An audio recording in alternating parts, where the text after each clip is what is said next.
All right, this should be a fun one today. I'm going to talk about if I was starting out today, right now, 2025, here in May, as a photographer, how would I do it? Or would I even do it? So if you're out there, you're thinking you might want to make this a career, I think this would be quite helpful.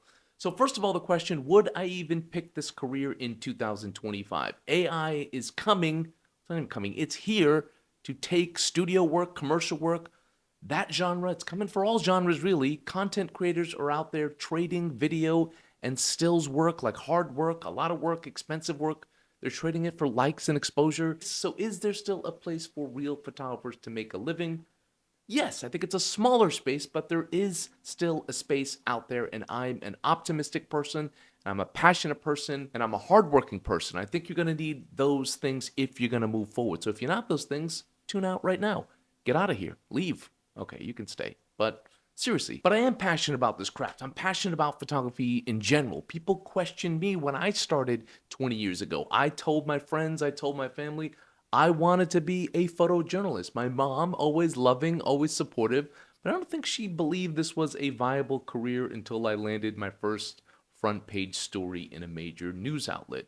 Times have changed, of course, but the core principles still valid. So before we get into it, I just want to thank today's sponsor, which is Wotan Craft Bags. They make the best, easily the best camera bags I've ever used in my entire career. They are world renowned for their Pilot Series bag, but they also have some sneaky other amazing bags in there for street photography, everyday bag. They're the best. I love them. I don't promote stuff that I don't love. I don't promote stuff that I don't use. Check them out using the affiliate link in the description box below. And thank you to Wotan Craft for sponsoring content like this, because it's quite different than what's normally out there. So thank you guys. So number one on my list, I would start with passion, but treat it like a job. I've said this many times before, but I feel like I need to keep saying it. Begin with the genre that excites you the most, documentary, street, landscape, commercial, whatever it is, and allot yourself 1 to about 3 months and just go all in. Budget your time, budget your money, and shoot every damn day. Don't just dabble. Don't go out once a week when the light's good. Treat it like a job where you're trying to impress. Focused, disciplined, and be intentional. This is your time to experiment. I know this is not a viable option for many of you out there, but if you can pull this off, this is how I would do it. Allot this time to do nothing at all but focus on your photography. This is your time to experiment without pressure, and the pressure will come. This is your time to find your style, make mistakes, solve problems, build something real. By the end of that time, you should have at least one solid portfolio project that reflects your voice as a photographer. That's exactly how I started. Focused, local projects here in Vietnam. I moved here, no distractions, just my camera, just the stories, just the work. And those projects led me to getting published in Newsweek and eventually getting assignment work for the New York Times. And if you're questioning whether this career is right for you, that intense period will give you the answer. You will understand if you like this, because that is going to be what it's going to take full on, not just shooting. Treat everything like a business every single day. Be intentional. The second thing I would do is remember to not lose that passion. Look, once you start getting paid for photography, things shift. Sometimes you take on jobs that don't inspire you. Often you do.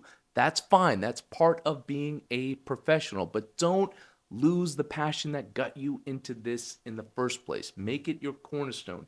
Let it shape your style and feed it often, more often than I did. For me, that's my self-funded wildlife documentary projects. I get away from that kind of stuff. And if you do get away from that, it'll make you bitter in the other work, in the commercial work. So you need to find that balance. Don't just pay the bills.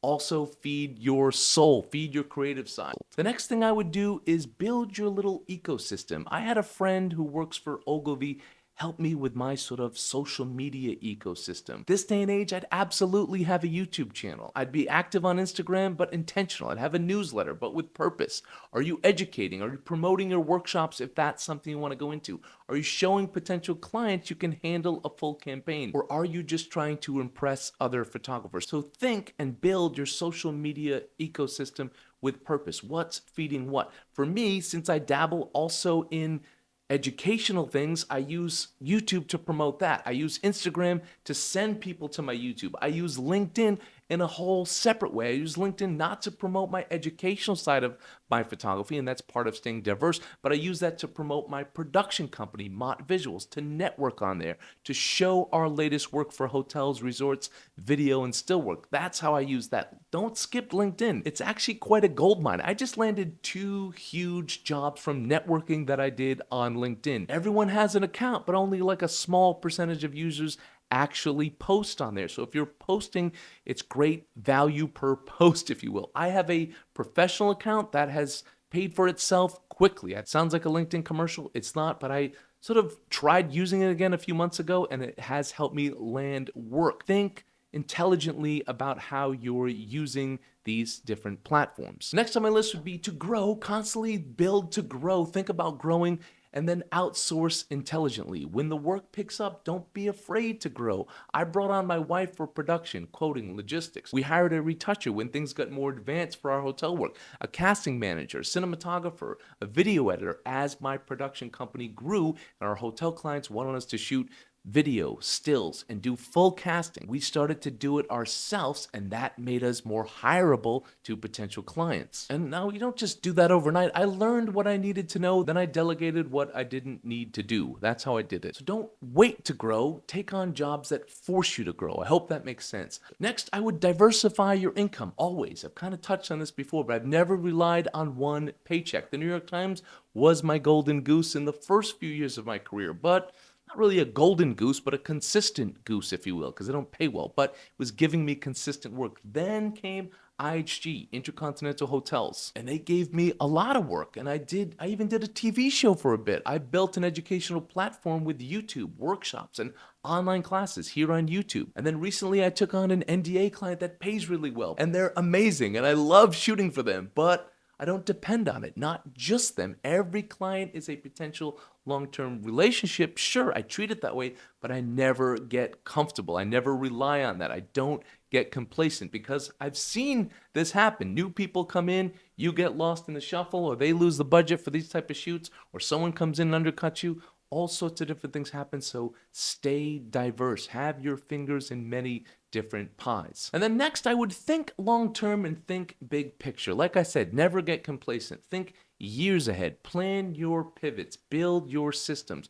Don't just take work, build towards something. And let me be clear, if you accept a job, give it your best. You're not too good for a job if you say yes. You never know what small job is going to lead you to a big job or more work, or who's looking at a job with your name on it that you didn't give your best. And think about what jobs could be an opportunity. Of course, you don't have to say yes to everything. I've been guilty of that throughout my entire career. In the beginning, I was so hungry as a freelancer that I just said yes to every single job. You have to think about opportunity costs. If you're really busy at a time and you take a job that doesn't pay well or doesn't interest you, then you might miss another job. However, a job that maybe you don't think is that interesting could lead to something bigger if you're able to impress that client. And I see people make the same mistake too. They get one job that pays a lot, and then they think that's their new standard. Some clients pay me like several $1,000s a day and more because they value my work and my creativity, but I don't automatically turn down $1,000 jobs. I weigh them out. I think about this. If the work is steady or meaningful, I consider it. Don't think in the moment, think long term. That's how you sustain this career. Don't make that same mistake. I see it all the time. I've hired photographers. They had one job that paid them a lot. Then after that, they're like, nope, I don't accept that kind of work. And then they don't work anymore. Then they burnt that bridge with me or with another client because they acted like they were too good for that work.